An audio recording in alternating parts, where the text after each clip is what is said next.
Dance Mom, c'est un programme qui a duré 8 saisons. Le but était de suivre plusieurs danseuses dans le studio de Abby Miller, à Pittsburgh, où elles s'entraînaient jusqu'à leur compétition. La série commence principalement avec 5 filles et leurs 5 mamans qui suivent également dans la compétition. C'est vrai que comme ça, quand je les décris un peu, on dirait juste un petit programme télé où on suit plusieurs filles, jeunes, d'ailleurs très très jeunes, de l'âge entre 8 commence à 7 ans à peu près, et leur maman où en fait elles voyagent partout aux États-Unis pour pouvoir faire des compétitions et gagner des prix de danse. Et ça serait resté jusqu'ici en étant un programme complètement normal si ce n'est pas par toute la toxicité que ce programme renvoie. Et c'est vrai que de ce programme, dans ce MOM, on a plusieurs célébrités. Dans Jojo, je pense que vous la connaissez, je vous mettrai une photo ici, quelque part par là. Et il y a aussi la danseuse de Sia, celle qui danse dans le clip, vous voyez, avec la toute petite blonde. Bah, elle est issue également de ce programme-là. Sauf qu'en fait, dans un environnement toxique, les enfants grandissent de manière assez compliquée où ils subissent plusieurs maltraitances psychologiques. Franchement, parfois, ça va très loin. Et aujourd'hui, du coup, on va parler de ça, de la responsabilité du studio, de la responsabilité des mamans et tous les traumas que ce programme a pu causer dans les filles, même à leur âge adulte. En tout cas, restez avec moi. N'hésitez pas à vous abonner, à me mettre un petit commentaire à la fin de la vidéo pour me dire qu'est-ce que vous en avez pensé et à partager et à vous abonner pour soutenir la chaîne.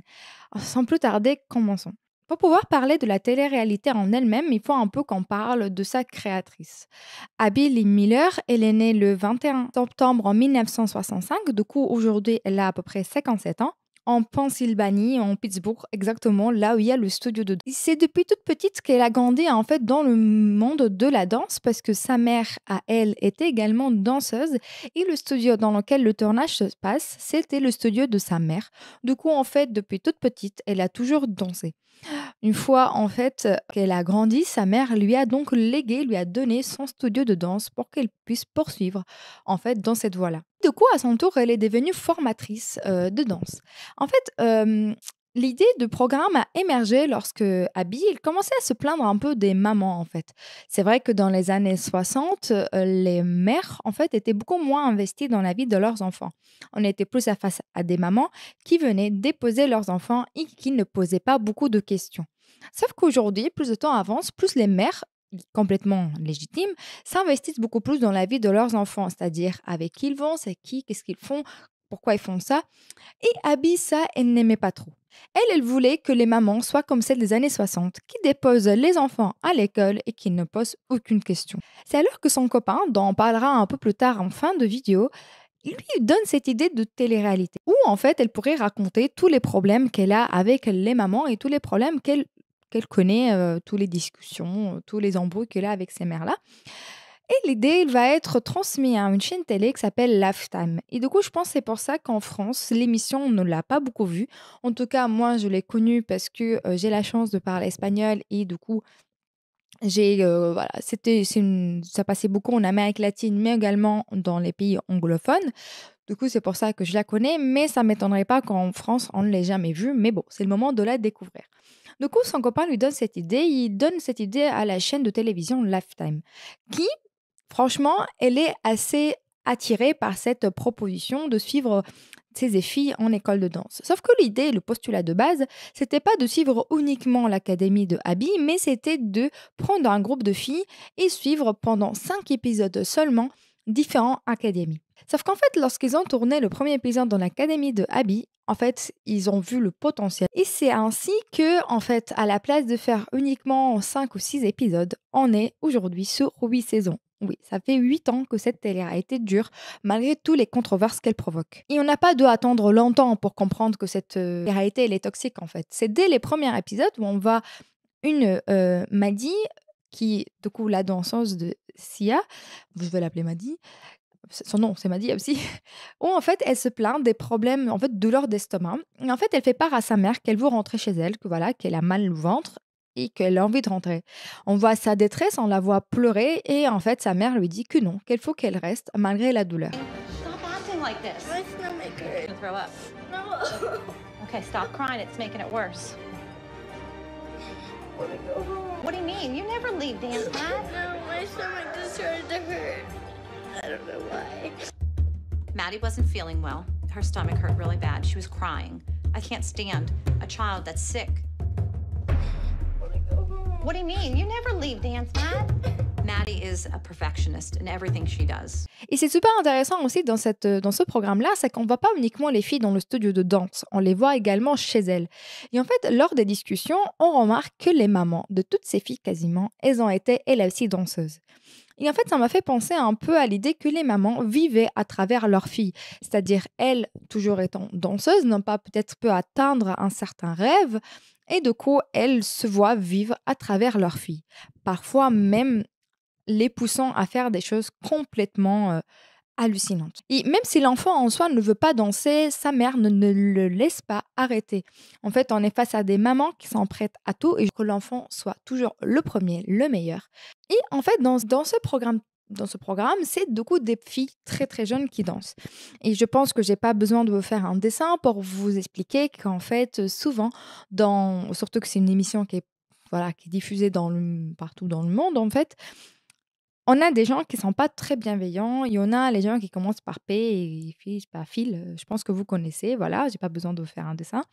Qui regardent. Et en fait, le problème de ça, c'est que parfois, dans les danses des filles, on voit des danses qui sont très subjectives. Il est vrai que Abby, elle fait aborder aux filles, à travers leur danse, beaucoup de sujets qui, à mon sens, un enfant de 7 ans ne doit pas aborder, style de kidnapping, accident de voiture, mort et plein d'autres choses.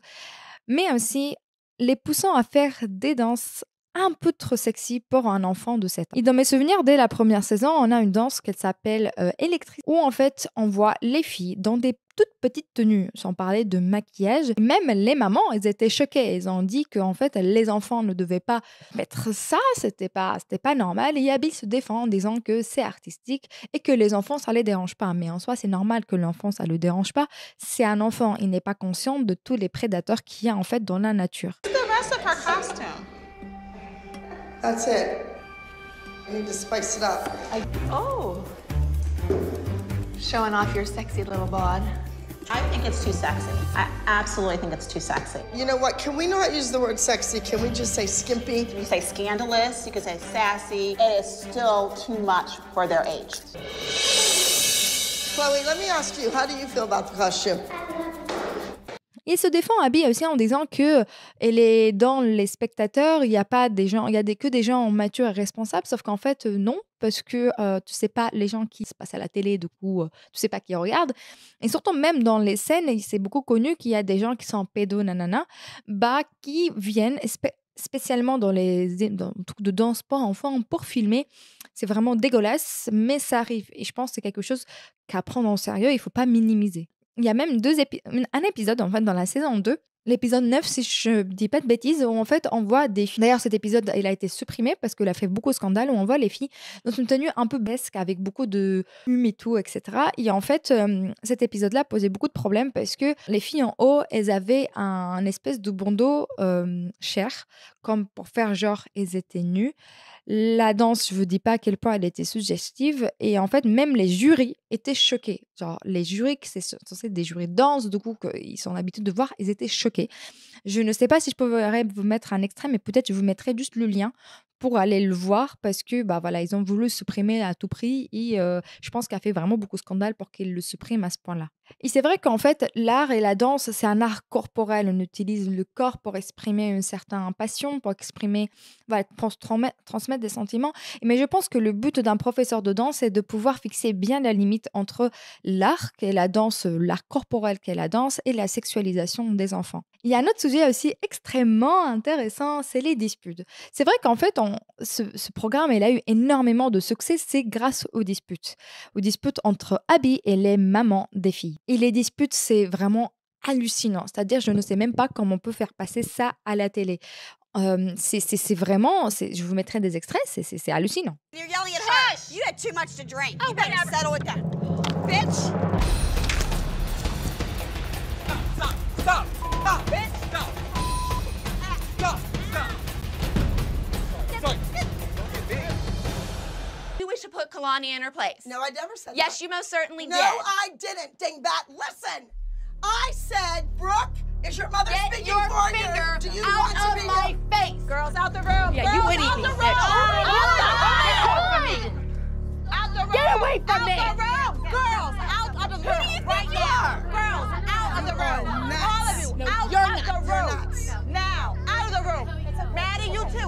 Au point que parfois, on a même appelé les policiers pour qu'ils viennent, sauf que les policiers, une fois qu'ils sont là, bah, je sais pas qu'est-ce que vous voulez que je fasse, genre, il n'y a pas forcément quelque chose à poursuivre, bon bref, en tout cas, ils sont venus pour rien, on va dire ça comme ça. Mais moi, ce que je me suis dit, c'est les enfants. Qu'est-ce que ça ferait si tu voyais ta mère en train de se tirer les cheveux avec ta prof de danse? C'est vraiment trop bizarre. Et du coup, les enfants, il y a plusieurs enfants qui ont témoigné, qui ils expliquaient qu'en fait, quand c'était comme ça, la production à la place d'en fait, voilà, mettre fin à ça, en disant, bah non, on se bat pas dans son télé.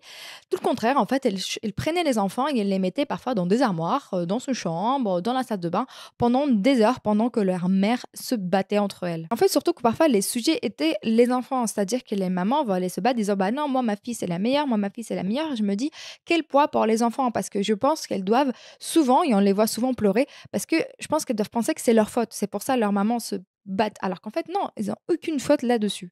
Et en fait, une des raisons pour lesquelles les mamans ne partaient pas aussi, c'est qu'elles étaient rémunérées. Il y avait une rémunération, en fait, même si la production ne disait pas aux mamans que vous devez vous battre, c'est-à-dire que c'était pas il n'y avait pas un script en disant voilà, vous devez faire ça, vous devez faire ça. Bah, elle savait indirectement qu'en fait, s'ils ne le faisaient pas, les enfants ne resteraient pas dans le programme et aussi qu'ils n'auraient pas leur chèque en fin de semaine. Mais je me dis, c'est assez grave quand même parce que quel impact, quelle responsabilité les mamans ils ont sur leurs enfants. Et pour moi, c'est quelque chose de très grave. Et en plus, pour comme si ce n'était pas assez toxique, la production, en fait, a demandé à Abby de créer ce qu'ils appellent la pyramide. Et n'importe quelle pyramide, c'est pas bien dans le cadre où on doit classer les gens et surtout pas des enfants qui, en fait, sont en pleine construction.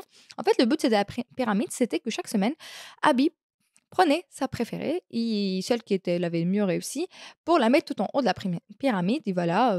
Et en fait, il y avait un classement qui était fait. Et en fait, c'était extrêmement dur parce que déjà, c'est dur en fait d'être comparé à tes camarades de danse, à tes collègues.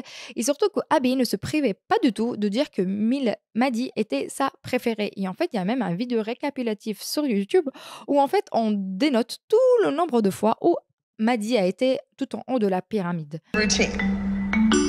So, Maddie, you won the competition and the title. I'm going to leave you right where you were. Yes? Maddie, you won the overall high score at the competition. Hello for weeks. And at the top of the pyramid once again, Maddie, you went out on that stage. On top of the pyramid, going 3 for 3, once again, is Maddie. And now, at the top of the pyramid, Maddie. I'm going to start on top because that's easy. Maddie? Et en fait, elle s'en cachait pas. Elle disait devant tout le monde que c'était sa préférée, que c'était elle qui avait le plus de potentiel. Je me dis, punaise, quelle souffrance et quel poids psychologique pour les autres filles qui sont dénigrées. Et aussi, je me dis, pour Maddie, quel énorme poids de toujours devoir être top. Et surtout, en tant que professeur de danse, c'est pas comme professeur tout cool, pas seulement de professeur de danse, c'est pas comme ça qu'on enseigne aux enfants.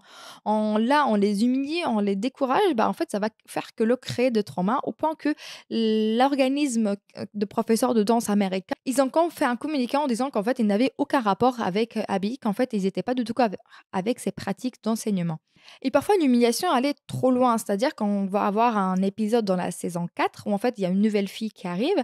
Et cette fille-là avait la charge de faire un solo. Sauf qu'en fait, arrivant sur scène, elle l'oublie, en fait, sa choréo. Et en fait, c'est une petite fille, franchement, je pense qu'elle avait 8 ans. C'est franchement 8-10 ans. Ça arrive, même au meilleur, d'oublier parfois sur scène leur texte, leur chorégraphie. Ça arrive, ce n'est pas grave, c'est pas dramatique. Et du coup, elle a improvisé. En fait, là, je pense que normalement, en tant que prof, que veut soutenir ses élèves, tu dis rien, tu la fermes et tu la laisses faire. Et même si ce n'était pas ce que tu l'avais appris, si elle se débrouille assez bien, voilà. Sauf qu'en fait, Abby, elle est allée voir les jurys et elle leur a dit, bah non, c'est pas ça ce que je lui ai enseigné. Elle a complètement oublié la choréo. Je me dis, bah merci pour le soutien de ta prof de danse. Et surtout qu'à un moment, du coup, en fait, on sait pourquoi la fille, elle a oublié. En fait, elle était tombée, c'est complètement abîmé les genoux avant de monter sur scène. Et en fait, elle avait trop mal.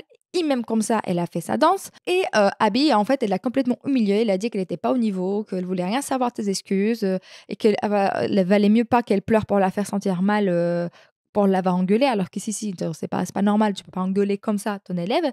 Et pour vous dire qu'en fait, même en improvisant, la fille, elle est restée en 3e position.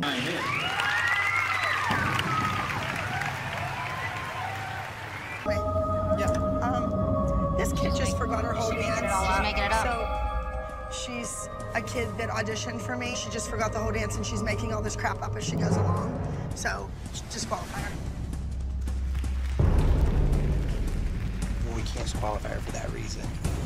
She started improvising. She rolled over. All right, Fallon.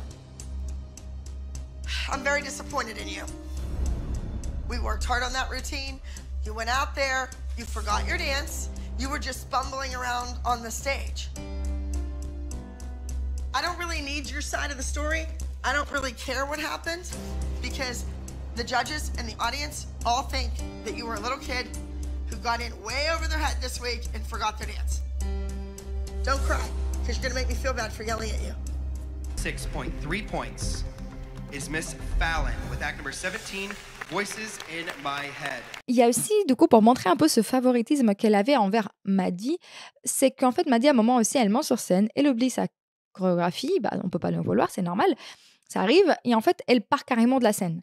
Et là, en fait, le comportement de Abby n'était pas du tout le même. C'est-à-dire qu'elle a défendu Maddie en disant « Ne t'inquiète pas, ça va aller, ça arrive même au meilleur, t'as fait de ton mieux. » Et en fait, quand vous mettrez un extrait juste après, on voit en fait Maddie, une fois qu'elle est partie de la scène, elle était en pleurs, elle était en tremblement, et on voyait son stress, son angoisse à l'idée que Abby l'engueule, à l'idée que Abby, en fait, ne l'aime plus.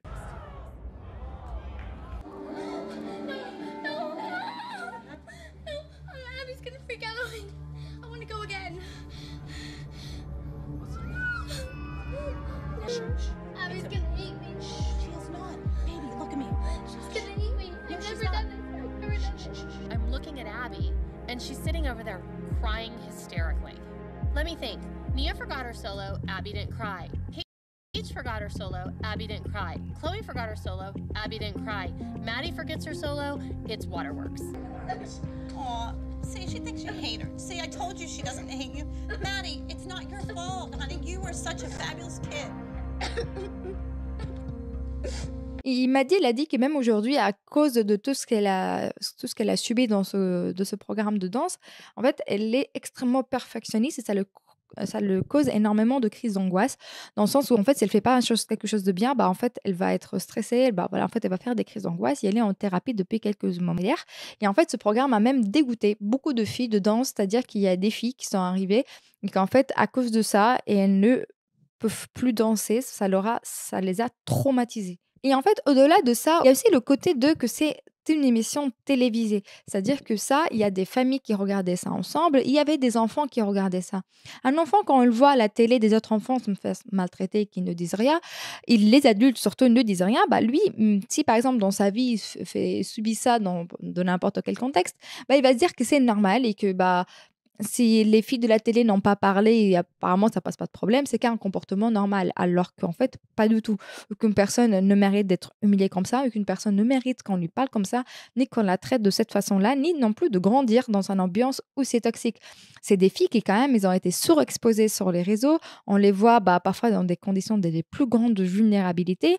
Et Maddie disait que parfois, en fait, elle a supprimé des traumas qu'elle a vécu des moments de son enfance, en fait, où elle était dans les studios, en fait, et ça, on ne rappelle plus.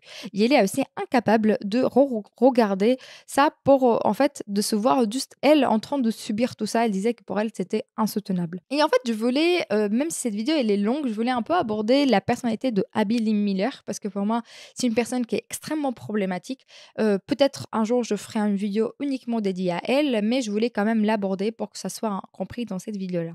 Alors en fait, Abby Lee Miller a beaucoup de problèmes. En plus de ce problème, voilà, dans les émissions, de la toxicité, comment elle traite les filles, il y a des filles qui disent que la production l'a rendue beaucoup plus gentille de ce qu'elle était réellement. C'est-à-dire qu'il y a une des filles qui a témoigné, elle a dit qu'en fait, quand elle a regardé tout, qu'elle était pire que ça, en fait. Et je m'imagine même pas, c'est déjà ce que j'ai regardé dans les émissions, pour moi, c'était insoutenable. J'imagine même pas donc comment elle devait être réellement. Et aussi, il y avait Abby, elle avait un comportement très bizarre avec Maddie. C'est vrai que, comme je vous ai dit, c'était sa préférée, mais en fait, un peu la limite, elle la considérait comme sa fille. En fait, je vous explique pourquoi je pense ça. C'est parce qu'en gros, il y a un épisode où les mamans font grève un peu, c'est-à-dire qu'ils ne sont pas d'accord, ils prennent leur fille et elles se cassent.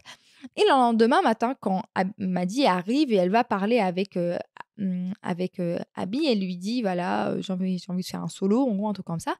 Abby l'engueule d'être partie avec sa mère, de l'avoir laissée et de ne pas avoir confronté sa mère pour revenir et rester avec elle. Genre, t'as 8 ans, ta mère te dit, tu prends tes affaires, tu montes dans la voiture, tu prends tes affaires, tu montes dans la voiture. Tu commences pas à pleurer, tu dis, non, je retourne avec ma prof de danse. C'est pas sa mère. En fait, il y avait un peu ce comportement très bizarre. Why were you in your car last night crying? I was crying because I was just gonna ask you if I could have a solo. I just like feel like this is like my home and Every opportunity I have given you came from my heart. Maddie won how many titles? How many times was she on the top of the pyramid? Awful, Maddie. I don't deserve that. I didn't deserve any of it. There's always another kid. There's always somebody else. We love you. We were ready to work with you. And you sat out there. I'm sorry. Why didn't you get out of the car and go? No, I'm going in there. I'm sorry. Maddie, no solo. Think about what you're... Et d'ailleurs, Maddie, il a aussi un comportement, une relation plutôt très étrange aussi avec Sia. Je pense que je ferai une vidéo là-dessus parce que vraiment, cette fille, franchement, je pense, pauvre d'elle, elle a eu que des gens toxiques autour d'elle. J'espère qu'aujourd'hui, ça va beaucoup mieux. Mais voilà, j'ai trouvé ça très bizarre. Mais ça n'est pas caché d'ailleurs. Abby, elle a toujours dit qu'elle préfère les jeunes beaucoup plus jeunes que elle. Déjà qu'en fait, son copain de l'époque, il avait 44 ans. Du coup, vous avez à peu près 11 ans de différence. Et on l'a déjà perçu dans des restaurants, dans des hôtels avec des garçon, alors qu'elle avait 60 ans, qui avait 20-21 ans. Du coup, ça n'est pas caché pour dire à quel point qu'elle était jeune. Il y a même un truc qui m'avait remarqué, j'avais remarqué, c'est que Jojo, en fait, elle avait dit à un moment qu'elle était lesbienne. T'as Abby qui l'a répondu en disant « Ah bah ça fera plus de mecs pour moi ». De style, genre comme si elle pouvait, elle, sortir avec des mecs qui peuvent sortir avec du genre. Non, t'as 60 ans, tu peux pas sortir avec des mecs qui en ont 20. Ah, il y a un autre truc aussi qui m'a énormément choquée. C'est que c'est une fille qui a fait un TikTok, je vous le mettrai par là quelque part, où en gros, elle dit que un Noël, quand les filles avaient entre 8 et 10 ans, à peu près, Abby leur a fait des cadeaux. Là, rien de plus choquant, elle leur a fait des cadeaux. Sauf qu'en fait, Abby leur a fait des cadeaux. Du coup, là, voilà. Sauf qu'en fait, quand les filles ont ouvert les cadeaux, c'était des trucs de stripteaseurs. C'est-à-dire, c'était des filles. C'était même pas pour leur maman, c'était pour les filles. Et je vous mettrai des trucs que la fille, elle a reçus. C'est trop bizarre. Vraiment, c'est trop chelou. Et pour moi, ce comportement-là, que ce soit une fille ou un mec qui le font, c'est aussi dégueulasse. Genre, peu importe si c'est une femme, c'est aussi dégueulasse, en fait. Et je vous ai gardé le meilleur pour la fin, c'est qu'il y a possiblement une nouvelle saison qui arrive. En fait, normalement, il devait y avoir une nouvelle saison avec Lifetime, 3 saisons d'ailleurs en plus. Sauf qu'en fait, lors du mouvement Black Lives Matter, Abby, elle a été accusée de racisme et d'avoir, voilà. En fait, dans l'émission, il y avait une fille de couleur et en gros, elle expliquait qu'elle avait reçu énormément de remarques racistes, voilà, par rapport à de la part de Abby et qu'en fait, on lui avait déjà dit, par exemple, qu'elle était là en gros juste pour les quotas.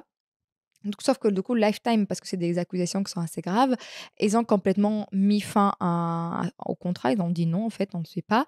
Du coup, elle, de son coin, Abby s'est dit qu'elle était en train de préparer une émission pour la donner aux grosses plateformes de streaming de style Prime, Netflix et tout ça pour qu'elle en fasse. Et qui, s'ils ne veulent pas, elle allait le faire sur YouTube. Comme ça, elle aurait le plus de contrôle. Vous imaginez celle-là avec beaucoup plus de contrôle? Parce qu'on n'a pas fini. Hein. Mais finalement, est-ce qu'on peut en tirer quelque chose de bien?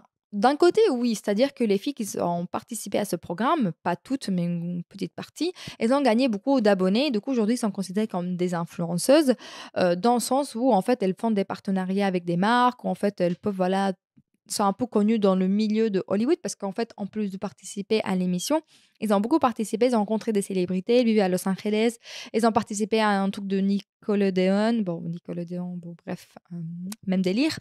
Et bon, en soi, il y a ça. Mais je me dis, est-ce que vraiment, quand on fait la balance entre tous les traumas qu'ils ont subis et les trucs avantageux qu'ils ont eu dans leur... Moi, franchement, je préférais ne pas avoir les traumas et avoir une vie normale. Et surtout que je me dis, peut-être ça doit être triste pour des filles. Et leur mère disait qu'en gros, elles ne dansent plus jamais. Genre, à quel point on a de te dégoûter de ta passion. C'est-à-dire, pour moi, c'est fou. Du coup, voilà, jusqu'ici, cette vidéo, dites-moi si vous connaissiez ce programme. Si ce n'est pas le cas, bah, vous n'avez rien raté. Mais je voulais quand même en parler parce que c'est un programme qui dure quand même depuis 8 saisons, qui est énormément problématique, qui détruit parfois des enfants. Et vraiment, les enfants subissent une violence. Moi, franchement, il y a des scènes où j'étais choquée. Genre... on va où là? Et du coup, je pensais, pour moi, à mon sens, ça vaut la peine d'en parler parce que voilà, c'est pas normal. Et aussi de mettre en lumière ces comportements toxiques. En tout cas, dites-moi ce que vous en avez pensé en commentaire. N'hésitez pas à liker. Et on se voit à la prochaine pour une nouvelle vidéo tout aussi passionnante, j'espère. Bisous!